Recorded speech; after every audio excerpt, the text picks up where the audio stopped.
twongeye kubasuhuza mu izina rya Yesu Kristo. Amahoro y'Imana n'ubuntu bwa Mwuka Wera bikomeze biganze. Ni wa mwanya wa mbere yuko inkoko ibika, umwanya muri kumwe nanjye Pastor Joshua Gasigwa. Ni umwanya tujya tugira wo gusenga, ni umwanya wo gusenga mu gitondo dusengera umunsi tugiye kwinjiramo. Tubonye Imana ikora ibikomeye kandi tukabona Imana yihesheje icyubahiro. Ni ukuri tubahaye ikaze mwe mwamaze gukora subscribe. Imana ibaha umugisha, imbaraga n'amavuta uko mugenda musangije ijambo ry'Imana murigeza hirya no hino, n'abandi nabo bagafashwa tugenda tubona resulta. Imana ibaha umugisha. Mwe mudukurikira muri Zambia, hari abo twamaze kubona bari za Zambia, abadukurikira bari muri Amerika, abadukurikira bari mu Bubiligi, mwese turababona. Imana y'amahoro igikomeza kubagirira neza. Niba rero hari abatarakora subscribe, uyu ni umwanya wo kwikora kugira ngo ibiganiro byacu bijye bikugeraho utabanje kunyura kuri runaka cyangwa se utabanje kuruhura ubishakisha, ahubwo igihe cyose ibiganiro byacu bizajya biraba bihageze wamaze gukora subscribe uzajya ubibona. Ni karibu rwose ubikore, kandi ikindi ni no kudutera inkunga. Imana y'amahoro iguha umugisha. Hanyuma rero uyu munsi reka dusome ijambo ry'Imana. Ijambo ry'Imana turi busange mu gitabo cya Samuel wa mbere, ibice byaho ni 18, turahera ku murongo waho wa mbere tugeze ku murongo waho wa 5. Igitabo cya Samuel wa mbere, igitabo cya mbere cya Samuel ibice 18, murongo waho wa mbere tugeze ku murongo waho wa 5. Umutwe waho amagambo aravuga ngo urukundo rwa Dawidi na Yonatani. Nuko Dawidi amaze kuvugana na Sawuli, umutima wa Yonatani uherako ubagati gakubiranije n'uwa Dawidi, kandi Yonatani akamukunda nk'uko yikunda. Maze uwo munsi Sawuli ajyana Dawidi we, ntiyamukundira gusubira kwa Sukundi. Bukeye Yonatani na Dawidi basezerana isezerano, kuko yari amukunze nk'uko yikunze. Yonatani yijishuramo umwitero we yari yiteye awuha Dawidi, n'umwambaro we ndetse n'inkota ye n'umuheto we n'umukandara we. Nuko Dawidi akajya ajya aho Sawuli yamutumaga hose akitonda. Sawuli amugira umutware w'ingabo ze, abantu bose barabyishimira, ndetse n'abagaragu ba Sawuli. Imana y'amahoro ikomeze gushimwa kandi habwa icyubahiro. Iri jambo tumaze gusoma ni ijambo ritubwira amakuru y'umugabo witwa Yonatani ndetse na Dawidi. Aba ni abagabo babayeho, bahuye batagira icyo bapfana, bahura nta n'umwe yigeze kubaho undi, ariko kubw'ibiga umuntu umwe akoze bituma bimuhuza n'abakomeye. Akimara kugera kuri babandi bakomeye, Imana imuha favor. Umugabo witwa Dawidi Imana imuha igikundiro kugeza ubwo ngo ahuye na Yonatani. Yonatani amaraso ye na ya Dawidi birahura, birakururana. Muri aya masaha, muri uyu mwanya wa mbere y'uko inkoko ibika, Imana iguhuza n'abantu amaraso yawe akorana nabo. Buriya biragoye kubana n'abantu ariko amaraso yawe adakorana nabo. Ukajya ubana n'umuntu ariko ukumva amaraso ye ni umukara kuri wowe. Ukagerageza kubana n'umuntu ariko ukumva amaraso ye ntabwo ahuye naye. Buriya muntu ntabwo azagira icyo akumarira, ndetse nta n'umugisha uzabona uturutse kuri we. Aho kugira ngo ukomeze gutakaza igihe rero uri kubana n'umuntu amaraso yawe adakorana nawe, bizaba byiza umuvuye munsi, niba ari umuntu ugukoresha cyangwa se niba ari umuntu ukoresha, ukitandukanya nawe kugira ngo uriya muntu abone umugisha we aho uri, nawe uzabona umugisha wawe aho uri. Uyu muntu rero ngo witwa Dawidi akimara kugera kwa Sawuli, ngo Yonatani ahita yumva amaraso ye na ya Dawidi birakururanye. Ngo Yonatani uko bukeye nuko bwije urukundo rukagenda ruzamuka. Ngo Yonatani ngo atera intambwe aragenda abwira Dawidi, aramubwira ati Dawidi we ndagukunda. Kandi urukundo gukunda ntabwo ari urusanzwe. Bibiliya iravuga ngo ni urukundo, ndagukunda nk'uko nikunda. Ngo Yonatani abwira Dawidi nta kindi kindi kiri kunzamo, ni urukundo ngukunda, kandi pe ngukunda nk'uko nikunda. Haleluya. Biragoye kubona umuntu muri iki kinyejana gukunda nk'uko yikunda, ariko mu mategeko y'Imana ijambo ry'Imana rirabivuga. Yavuga ngo nuko ukunde mugenzi wawe nk'uko wikunda. Umuntu ugukunda nk'uko yikunda nta kintu kiba gutekerezaho. Umuntu ugukunda nk'uko wikunda akagukunda nk'uko yikunda, ntabwo akugirira nabi, ntabwo akugambanira. Nyamara abantu benshi bazi yuko bafite inshuti zibakunda, ariko ntabwo zigukunda nk'uko zikunda. Hari abantu bagukunda nk'uko ejo namaze gutambutsa ikiganiro nigeze kubivugaho, ndavuga ngo hari abantu badukunze kubw'inyungu badushaka, ariko atari uko bikunda, atari uko badukunze nk'uko bikunda, ahubwo kubera ko bari kubona umusaruro w'ibintu badushaka. Imana yo mu ijuru ikugirire neza, iguhuza naho umugisha wawe uri, kandi iguhuza n'uwo amaraso yawe ahuye naye, ku buryo agukunda nk'uko yikunda. Haleluya, haleluya.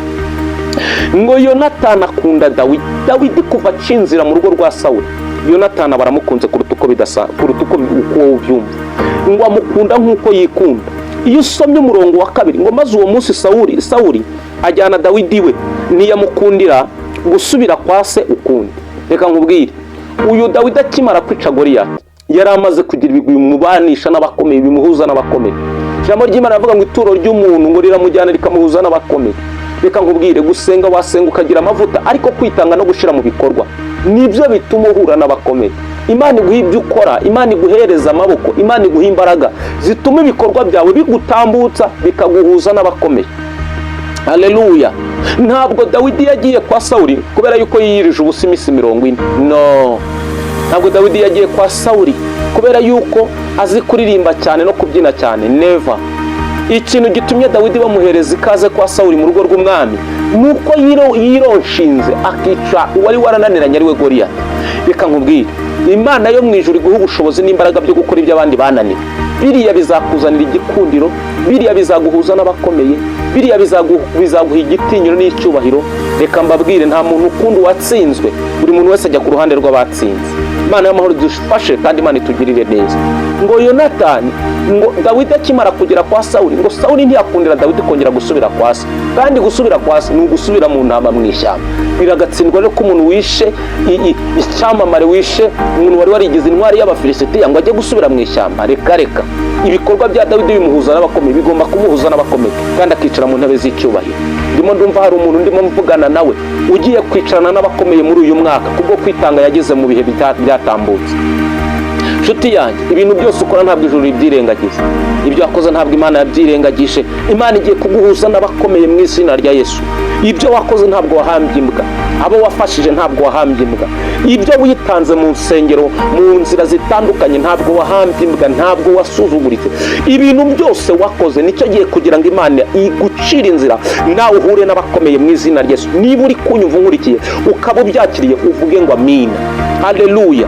Mwe mudukurikiye muri Burayi, mwe mudukurikiye muri mu Bubiligi, muri Amerika, muri mu bice bitandukanye, hari n'abandi batwandikira bari muri za Zambia, hano mu bihugu bya Afurika. Reka nkubwire, ibintu byose wakoze ntabwo byigeze bibipfabusa.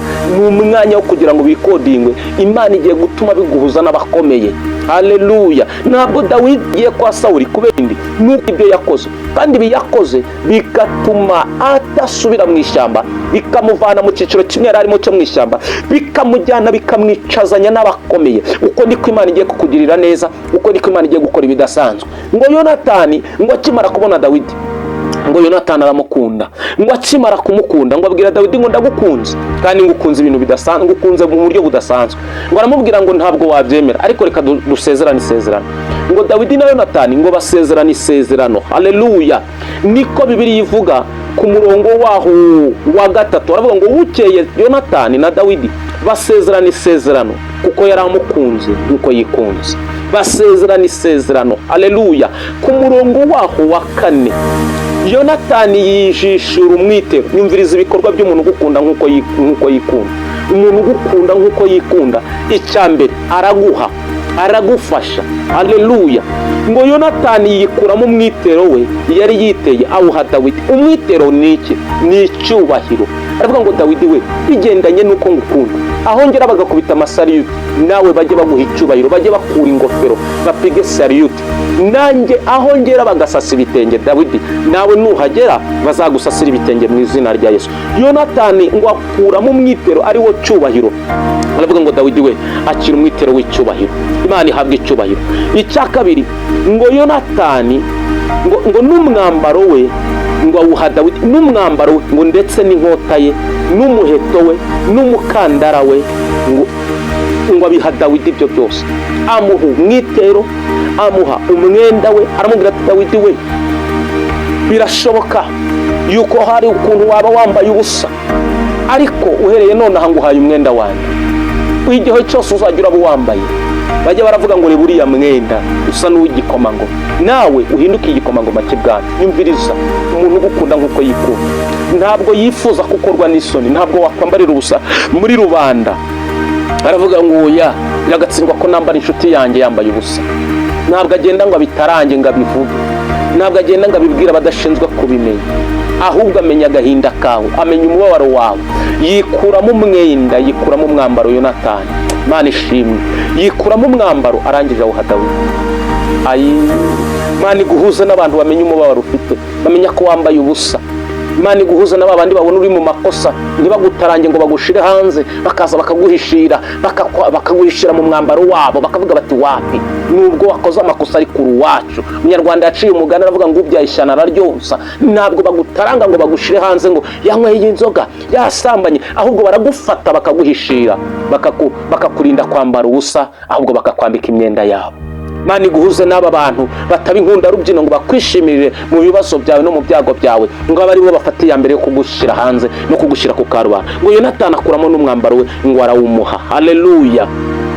Ngo ikindi ngo Yonatani yakoze, haleluya, ngo amuha n'inkota ye. Aravuga ngo Dawidi we, birashoboka ko hari ibibazo ushobora kuzahurira nabyo hano, ariko cyose uzahura nabyo akira inkota uzarwanisha. Ntabwo nkwifurije gutsindwa, ahubwo uzahora imbere. Ngo amuhe inkota ngo ndetse n'umuheto. Aravuga ngo izi ni intwaro zizagufasha kutajya hasi no kutajya munsi ya Haduyi. Haduyi ntazagufateho ijambo, ntuzatume Haduyi agusuzugura. Nk'uko Haduyi atamenyereye mfite iyi nkota n'uyu muheto, nawe aba ariko atazakumenyera. Ujye uhorana intsinzi mu buzima bwawe. Haleluya. Inshuti yawe ni yayindi ibona ugiye guhomba ikakubwira atakira ibihumbi 50 n'urugero, akira ibihumbi 500, akira miliyoni, genda ongera urangure nguhaye ku nkota yanjye. Akira inkota, akira n'umuheto, ongera ujye kugenda uzakukore, nurangiza uzanyishure. Ubu ngubu ntabwo bishoboka, arakubwira ngo uzanyungukire, ngo kandi ku munsi bigomba kujya bibyara 5. Ukibaza niba waba yayabonye bikakuyobera. Imana iguha inshuti zigukunda, kandi uyu nguyu bikubwiye niwe wiripotinga, niwe uzakironshinga imbere yawe akakubwira ngo ndagukunda kuruta ibindi. Nyamara Dawidi ahabwa inkota na Yonatani. Yonatani amuha n'umuheto, aramubwira ngo Dawidi we, genda, ibi nabyo bizagufasha, hari aho uzagera bikakurengera. Pelatoside grabonike, hari aho uzagera uri kubona amazi atakiri yayandi, ukamenya yuko ari ngewe wabiguhaye, ari uko ubikoresheje kandi umaze kubona intsinzi. Uzahura n'intsinzi mu buzima bwawe. Inshuti nyanshuti ikwifuriza intsinzi mu buzima bwawe, ikwifuriza gutera imbere, ikwifuriza kurenga ku rwego uriho ukagera ku rundi. Va ku bandi babandi babona ugira gutera imbere, ahubwo bakajya mu barozi kugira ngo usubire hasi bagatangira kugutega ibintu.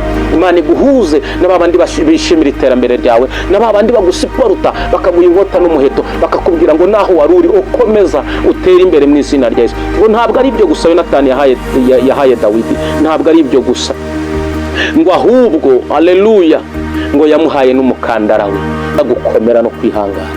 Aravuga ngo akira n'uyu mukandara, inzara nikwica uzihangane, ibihe nibiguhinduka n'uzihangane, uzamenye yuko uyu mukandara inge wawuguhaye. Imana iguha inshuti, iguha umukandara we. Imana ikaguha inshuti, ikaguha umukandara wayo. Uyu mukandara wayo ukagufasha mu buzima bwawe, ukagufasha muri business yawe, ibyo uri kubona by'intambara ukabona byose. Imana iguha inshuti yayindi igufasha, ikaguha umukandara wayo, ugakomeza mu kwihangana mu izina rya Yesu. Ese nawe uyu muntu uramukeneye? Imana igiye kumuguha muri uyu mwaka turimo wa 2025. Tugiye kubisengeramo, tubwire Imana ngo Mana uduhuze n'ibyacu, uduhuze n'abacu, uduhuze n'ibyo twari twarabuze, kuko tuzi ko ari wowe ubishoboye kandi ari wowe ubasha, kandi ukabarurangiza rwa burundu mu izina rya Yesu Kristo. Uri umwanya mbere y'uko kubika ugiye gusaba Imana iguhuze n'ibyo by'agaciro kandi bifatika. Data mu izina rya Yesu Kristo, urakoze kubw'uyu mwanya, urakoze kubw'imbaraga zawe, izina ryawe nihabwe icyubahiro. Uyu ni umwanya dufasha tuje imbere yawe Mana, turakwinginze kugira ngo uduhuze n'inshuti yacu, duhuze na Yonatani wacu. Mana ndakwinginze nk'uko Yonatani yahuye na Dawidi akamukunda nk'uko yikunze, nanjye nkeneye Yonatani wanjye muri uyu mwaka. Nkeneye kumuhuza na Yonatani wanjye umenye ibyifuzo byanjye, nkeneye kumuhuza na Yonatani wanjye umenye amarira ndira, nkeneye kumuhuza na Yonatani wanjye umenye icyo nkeneye akakinkorera. Kandi waravuze ngo ibyo dusabye twizeye ujye ubikorera kwiyubahije. Nanjye muri uyu mwanya wa mbere y'uko kubika nizeye yuko Yonatani wanjye waba uri muri Amerika, waba uri hirya no hino ku isi, waba aho yaba ari hose, umuhuruje kugira ngo duhuze. Nanjye ndagushimye ndaguhimbaje kubikoze kandi bikoreye kwiyubahije. Ni mu izina ryawe tubisenze, urakoze, amen. Urakoze mwami, urakoze izina ryawe nihabwe icyubahiro. Wowe warudukurikiye, Imana iguha umugisha, Imana ikwambika imbaraga, kandi Imana iguhuze na Yonatani wawe muri uyu mwanya. Imana ikurengere. Shalom, shalom.